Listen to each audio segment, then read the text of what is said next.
Good morning. Welcome to my YouTube channel learn English with Mangilal में आपका स्वागत है।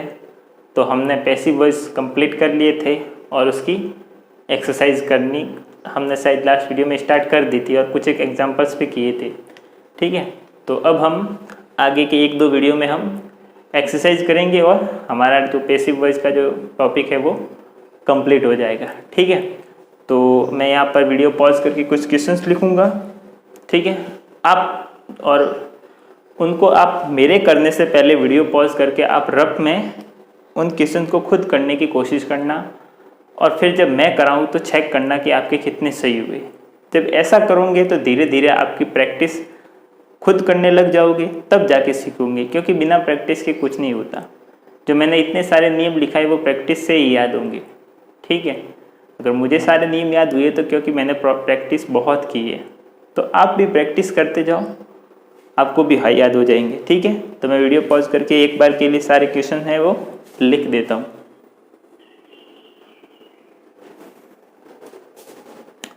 तो यहाँ पर मैंने कुछ और एग्जांपल्स लिख लिए, चलो उसको करते हैं।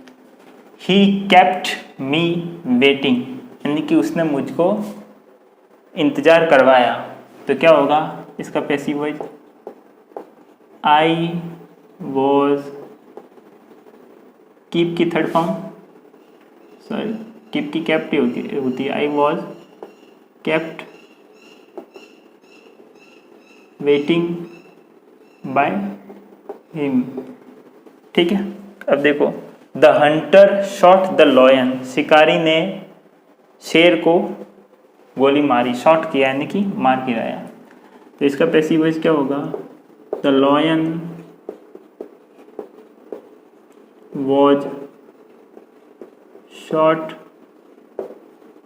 By the Hunter. ठीक है, ही स्कोर्ड 20 रन्स, मतलब उसने 20 रन्स स्कोर किए। तो ये कौन सा है? पास्ट सिंपल है, तो इसका कैसे हो जाएगा passive voice? 20 runs were scored by him. Your behaviour vexes me, हमने एक फिक्स प्रीपोजिशन पढ़ा था, वेक्स्ड एट, ये यहाँ पर काम आएगा। आई वॉज वेक्स्ड एट, ना वेक्सेस है ना, तो आई एम होगा, सॉरी प्रेजेंट सिंपल टेंस है, तो I am vexed at your behaviour. Manners reveal character, तो मैनर्स होते हैं वही चरित्र को भी उजागर करते हैं। ठीक है, इसका पैसिव वॉइस क्या होगा? कैरेक्टर यहाँ आ जाएगा। Character is revealed by manners. अब he made a remarkable discovery, इसका पैसिव वॉइस क्या हो गया? अ रिमार्केबल, ये पूरा ऑब्जेक्ट है, यहाँ से लगा करके यहाँ तक, वर्ब के बाद जो पूरा आ गया ये पूरा ऑब्जेक्ट है, तो ये पूरा आगे आ जाएगा। अ remarkable discovery was made by him. Little strokes fell great oaks. Little stroke fells great oaks, इसका मतलब क्या हुआ? मतलब तो मुझे भी नहीं पता, लेकिन पैसिव वॉइस तो बना देता हूँ। ग्रेट ओक्स,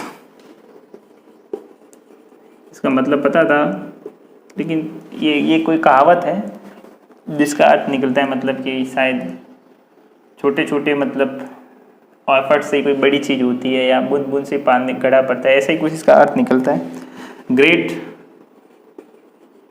ओक्स, ठीक है, वर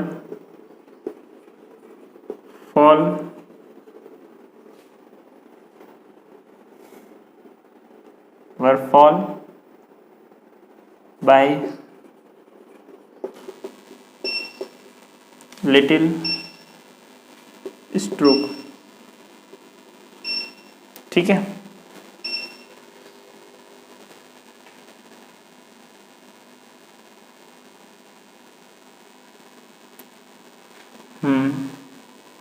नहीं ये फेल्ड होगा, FELLED। My cousin has drawn this painting, मेरे कज़न ने ये पेंटिंग बनाई है। इसका पैसिव वॉइस क्या होगा? दिस पेंटिंग आगे आ जाएगा, दिस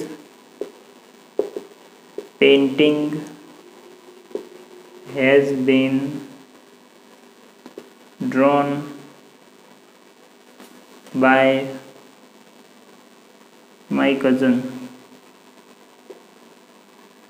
ठीक है, वी एक्सपेक्ट गुड न्यूज़, यानी कि हम अच्छी न्यूज़ की आशा करते हैं। इसका पैसिव वॉइस क्या होगा? गुड न्यूज़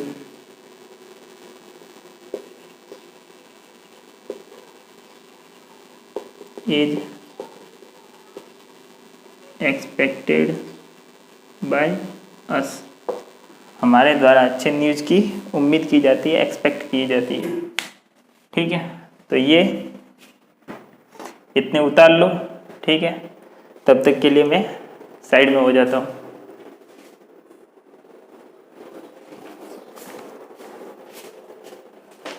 ठीक है, तो ये यहाँ पर कुछ क्वेश्चंस और मैंने लिखे हैं जिसको हम पैसिव वॉइस में कन्वर्ट करेंगे। ठीक है, देखो, the farmer gathers the harvest, यानी कि जो फार्मर है वो अपना हार्वेस्ट इकट्ठा करता है, अपनी फसल को इकट्ठा करता है। ठीक है, तो इसका पैसिव वॉइस क्या होगा? The harvest is gathered by the farmer, यानी कि फार्मर के द्वारा हार्वेस्ट गैदर्ड किया जाता है, एकत्रित किया जाता है। वी प्रोहिबिट स्मोकिंग, यानी कि हम स्मोकिंग का, धूम्रपान का निषेध करते हैं। तो इसका पैसिव वॉइस क्या बनेगा? Smoking is prohibited by us. कई बार अस लिखा हुआ भी आ सकता है, नहीं भी आ सकता, ऐसे वाक्यों में कोई ज़रूरी नहीं है।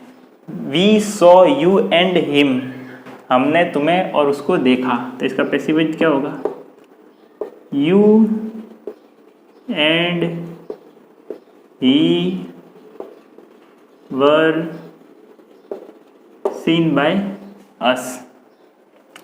I bought the baby a doll. ठीक है, इसका मतलब क्या हुआ? मैंने बेबी के लिए एक डॉल खरीदी। कभी कभार ऐसे होता है कि मान लो आपकी मम्मी ने आपको हलवा पका के दिया, हलवा बना के दिया, तो इसको कैसे लिखेंगी? मदर कुक्ड मी हलवा। मदर कुक्ड मी हलवा, यानी कि कभी बार क्या होता है कि क्या बनाया वो पीछे लिखते थे और किसके लिए बनाया वो आगे लिख लेते हैं। यानी कि यहाँ पर जो है उसने एक डॉल खरीदी, क्या खरीदा? डॉल खरीदा, वो तो पीछे लिख दिया, और किसके लिए खरीदा वो आगे लिख दिया। तो मदर कुक्ड मी हलवा, इसका मतलब ये नहीं है कि मेरे को मार मार के मेरा हलवा बना दिया, नहीं, इसका मतलब है कि मेरे लिए हलवा बनाया। तो यहाँ पर भी इसका मतलब क्या होता है कि बेबी के लिए, यानी कि बच्चे के लिए डॉल, यानी कि गुड़िया खरीदी मैंने। ठीक है, अब पैसिव वॉइस इसका क्या होगा? A doll was bought for the baby by me.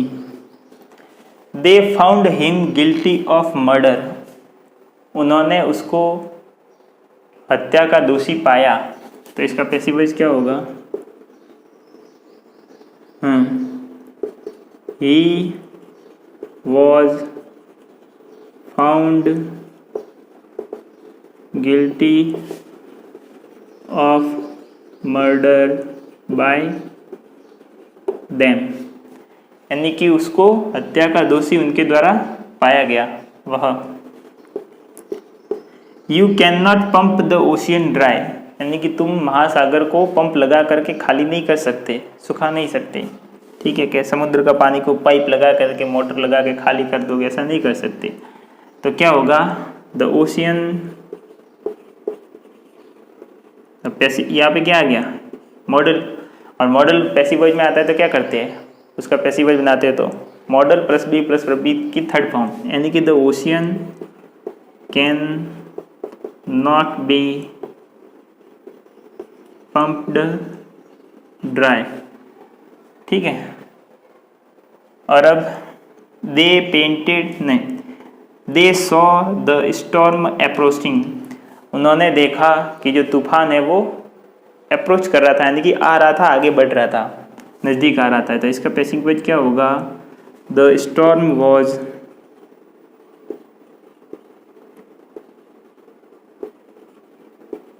Scene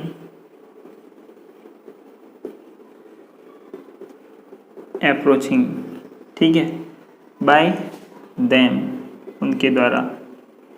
ये बाय देम नहीं भी लिखो तो भी अर्थ निकल जाता है कि वो तूफान को नज़दीक आते हुए देखा गया। Passive voice, they painted the house red, उन्होंने हाउस को पेंटेड किया, कैसा, लाल कलर से। ठीक है, तो इसका पैसिव वॉइस क्या होगा, the house was painted red, यानी कि हाउस को लाल कलर से पेंट किया गया। अब बाय देम लिखना हो तो लिखो, नहीं लिखो तो भी चलता है। अब पता है कि अब कलर तो हो गया है, किसने किया, नहीं लिखो तो भी चलेगा। He told me to leave the room, उसने मुझे रूम छोड़ने के लिए कहा कि अब यहाँ से जाओ। ठीक है, तो इसका पैसिव वॉइस क्या होगा, आई वॉज टोल्ड, यानी कि मुझे कहा गया। ठीक है, to leave the room, room छोड़ने के लिए, किसके द्वारा, बाय हिम, उसके द्वारा, जिसके रूम में मैं बैठा था। ही प्रोमिस्ड मी अ प्रेजेंट, उसने मुझे एक प्रॉमिस किया, किसका, गिफ्ट का। तो इसका पैसिव वॉइस क्या होगा, a present was promised to me by him. I shall order the carriage. ठीक है,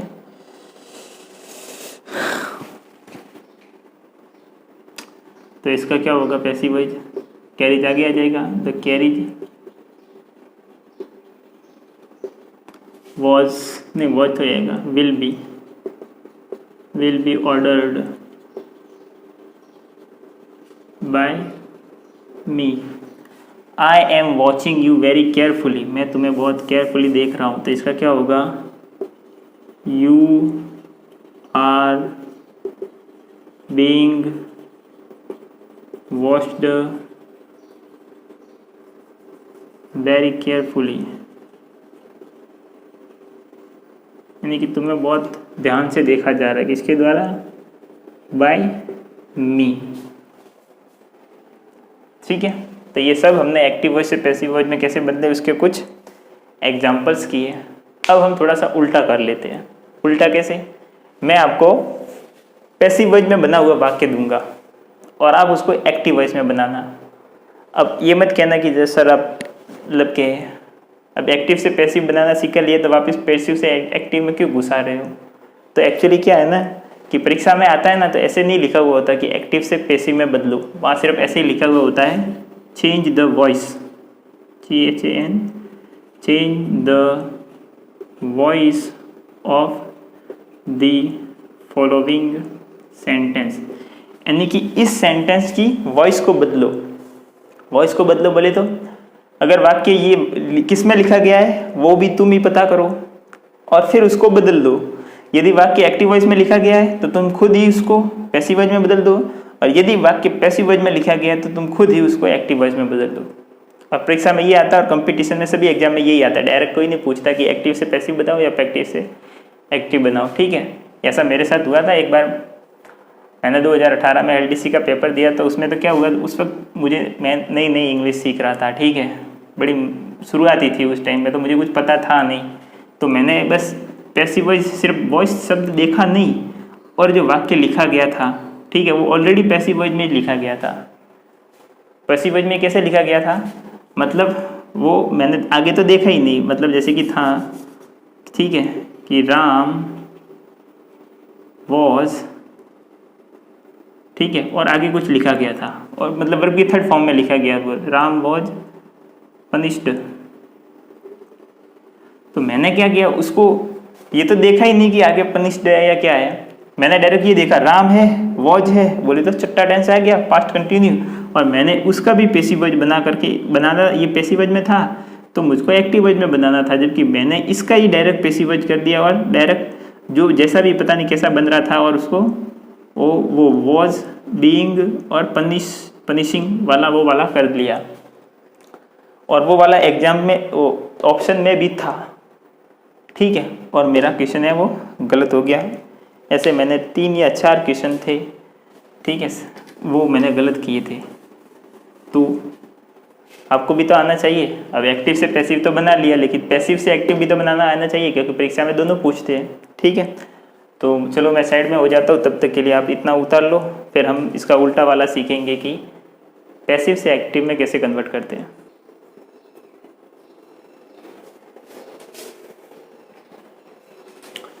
तो मैंने कुछ एग्जाम्पल्स लिखे हैं, ठीक है, ये सारे के सारे एग्जाम्पल्स पैसिव वॉइस में है, और इसको हमें किस में कन्वर्ट करना है, एक्टिव वॉइस में, ठीक है। अब आप इस वीडियो को पॉज करो, और जितने भी ये जो वाक्य लिखे 1 2 3 4 5 6 7 8 9, इस 9 ही 9 वाक्यों को रफ में जा कर के एक रफ बुक में आप खुद इनको एक्टिव वॉइस में कन्वर्ट करने की कोशिश करो। फिर जब मैं बताऊंगा तब आप उसको चेक करना कि आपने कितने सही किए, ठीक है। ओके, तो लो मैं साइड में हो गया, आप इसको अभी वीडियो को पॉज करो, और पॉज करने के बाद आप खुद ने आपने लिख लो, ठीक है, और फिर इसको वापस क्रॉस चेक करना। ऐसे ही प्रैक्टिस होती है और ऐसे ही सीखते हैं, ठीक है। जब तक आप खुद प्रैक्टिस नहीं करोगे कभी नहीं सीखोगे, ठीक है। भले ही मैंने कितना ही अच्छा पढ़ाया हो, फिर भी जब तक आप खुद प्रैक्टिस नहीं करोगे आपको नियम याद नहीं रहेंगे, आप भूल जाओगे। तो देखो, he was praised by his father, ठीक है, वॉज प्रेज्ड है, वॉज प्लस वर्ब की थर्ड फॉर्म है, मतलब ये वाक्य पास्ट सिंपल टेंस का एक्टिव वॉइस है, यानी कि he was praised by his father, तो इसका ये सब्जेक्ट है, इसका एक्टिव वॉइस में ये सब्जेक्ट होगा और ये ऑब्जेक्ट होगा और ये वर्ब होगी, तो क्या होगा, his father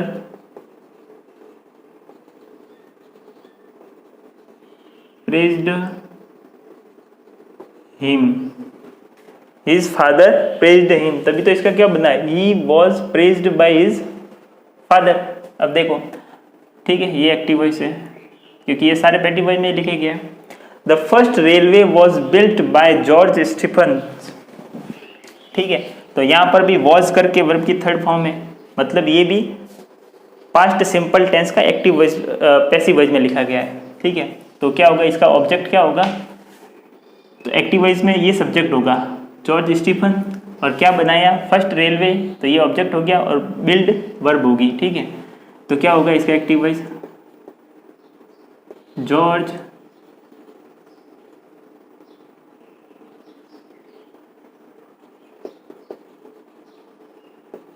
Stephen's built the first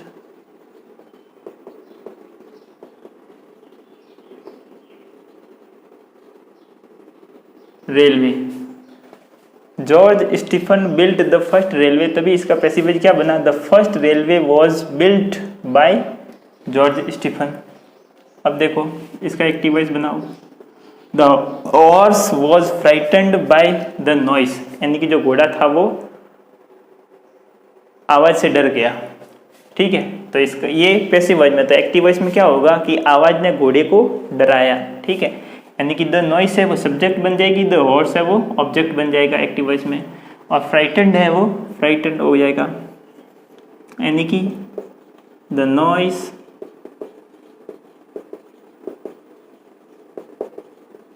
frightened the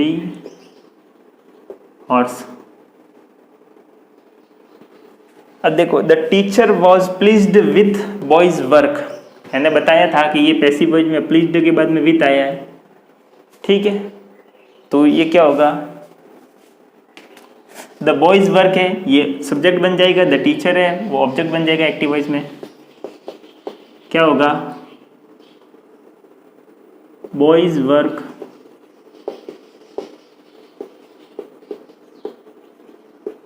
pleased the teacher,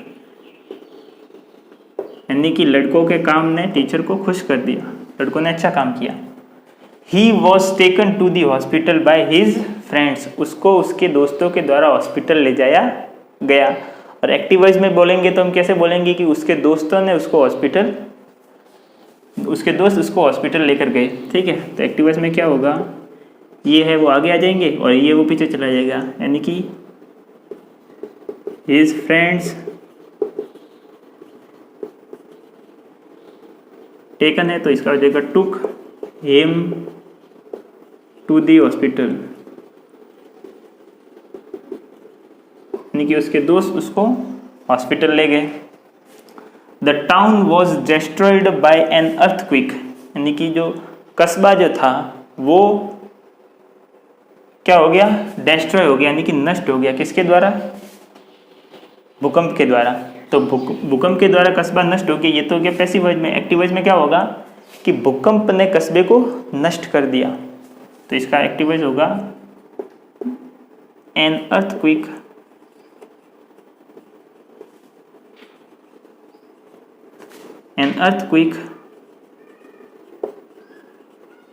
destroyed the town,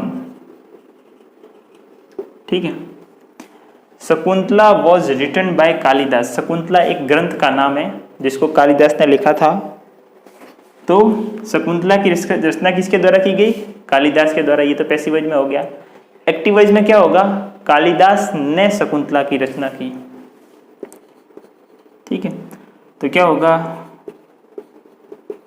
Kalidas road Shakuntala.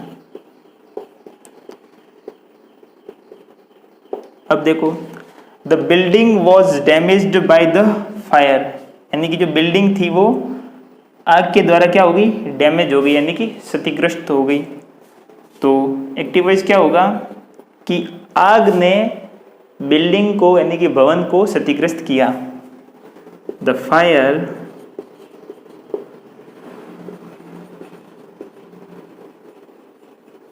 Damaged the building.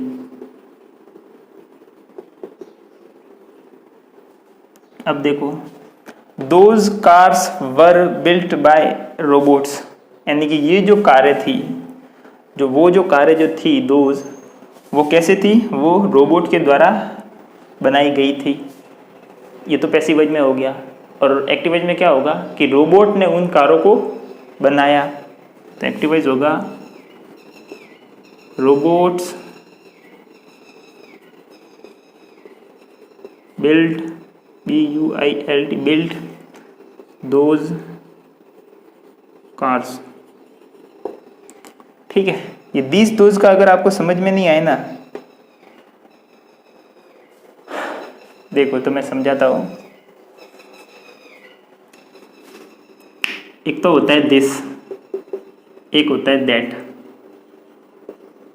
एक होता है दीज, एक होता है दोज, ठीक है।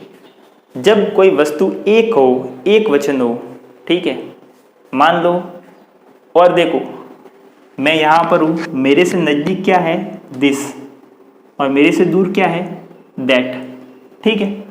आप मान लो कोई एक वस्तु है और उसके बारे में बोल रहा हो कि यह मैंने कहा कि यह एक पुस्तक है, ठीक है। तो हिंदी में ये क्या होगा, ये जो दोनों ही है, ये वाले, ये दोनों ही एक वचन के लिए यूज होते हैं, यानी कि सिंगुलर सब्जेक्ट के लिए, और ये दोनों ही बहुवचन के लिए यूज होते हैं। यानी कि प्लूरल के लिए। अब देखो, मैंने कहा कि यह एक बुक है, यह बोले तो ये मेरे नज़दीक में है, तो इसको हिंदी में यह, इसका प्रोनाउंसिएशन कैसे निकलता है, यह। और अगर मेरे से दूर है वह, दिस, ये नज़दीक है, और दैट दूर है, तो वह। तो यदि कोई वस्तु नज़दीक है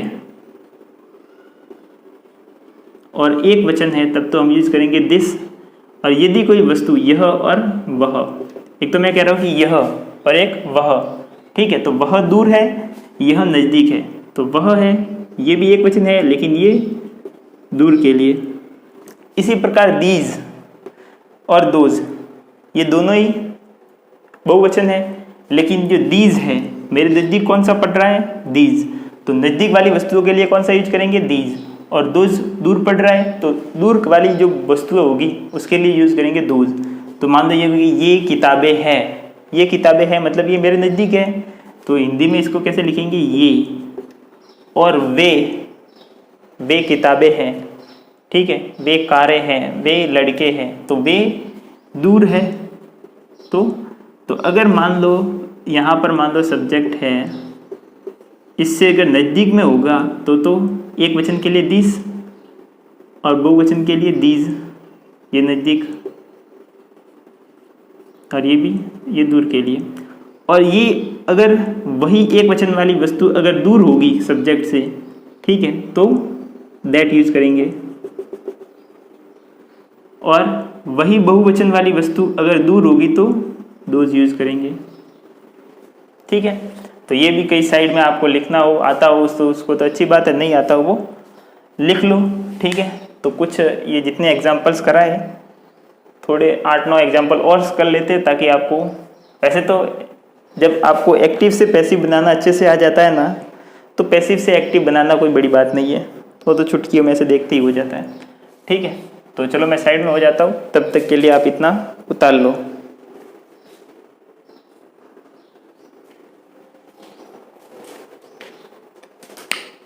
तो आज के लिए मैंने कुछ लास्ट बचे हैं, इसको भी कर लेते हैं। ये सारे पैसिव वॉइस में लिखे गए हैं, इसको हमें एक्टिव वॉइस में बदलना है, ठीक है। The streets were throned with spectators, ठीक है। तो इसका पैसिव वॉइस बनाएंगे, तो वर के बाद में वर्ब की थर्ड फॉर्म है, मतलब ये पास्ट सिंपल टेंस का एक्टिव पैसिव वॉइस है। तो इसको पास्ट सिंपल टेंस में करना है, तो स्पेक्टेटर आगे ला लो,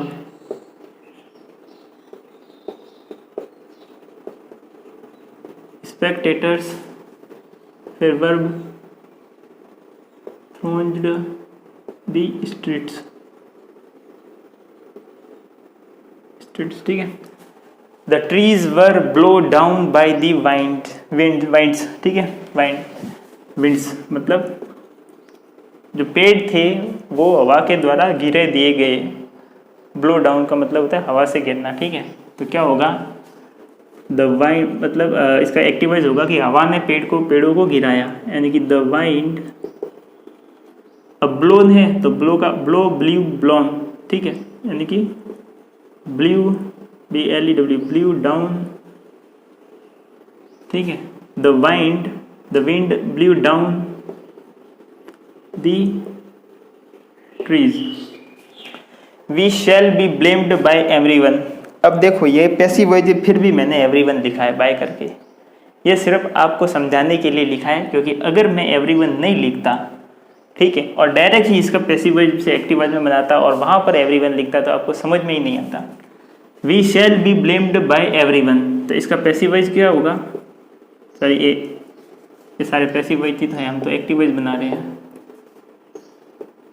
ठीक है। तो इसका एक्टिव वॉइस क्या होगा, we shall be blamed by everyone. तो विल बी और शैल बी के बाद में वर्ब की थर्ड फॉर्म है, मतलब ये फ्यूचर सिंपल टेंस का पैसिव वॉइस है। तो इसका एक्टिव वॉइस क्या होगा, फ्यूचर सिंपल टेंस, यानी कि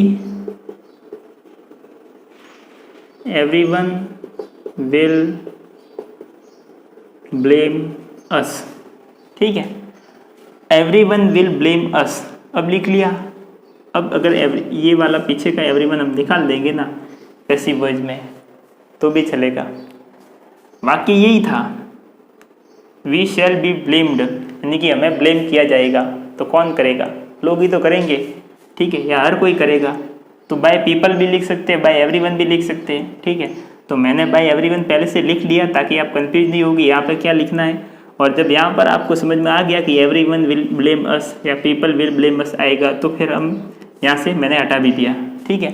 तो इसका ये होता है, कई बार आपको जब पैसिव से एक्टिव दिया जाएगा तब हो सकता है कि बाय करके एवरीवन नहीं लिखा हो, लेकिन आपको सेंस आना चाहिए कि हर किसी के द्वारा ब्लेम किया जाएगा या हर किसी के द्वारा वो किया जाएगा, ठीक है।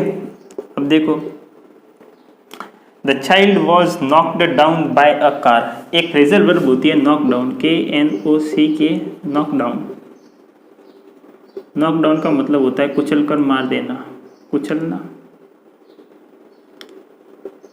अगर मान लो आप गाड़ी लेके जा रहे हो और किसी को कुचल दिया, मतलब आपने उसको नॉक डाउन कर दिया, ठीक है, नॉक्ड डाउन। तो कुचलना किसी कार या किसी वाहन द्वारा कुचल कर मार देना, ठीक है। तो जो चाइल्ड था, the child was knocked down by a car, यानी कि उस जो बच्चा था उसको एक कार के द्वारा कुचल दिया गया। तो उसका एक्टिव वॉइस क्या होगा कि एक कार ने उस बच्चे को कुचल दिया, ठीक है। वैसे भी वॉज नॉक्ड डाउन है तो वॉज के बाद वर्ब की थर्ड फॉर्म है, तो पास्ट सिंपल का ही वाक्य है ये, यानी कि द कार नहीं अ कार, यानी एक कार, यानी कि अ कार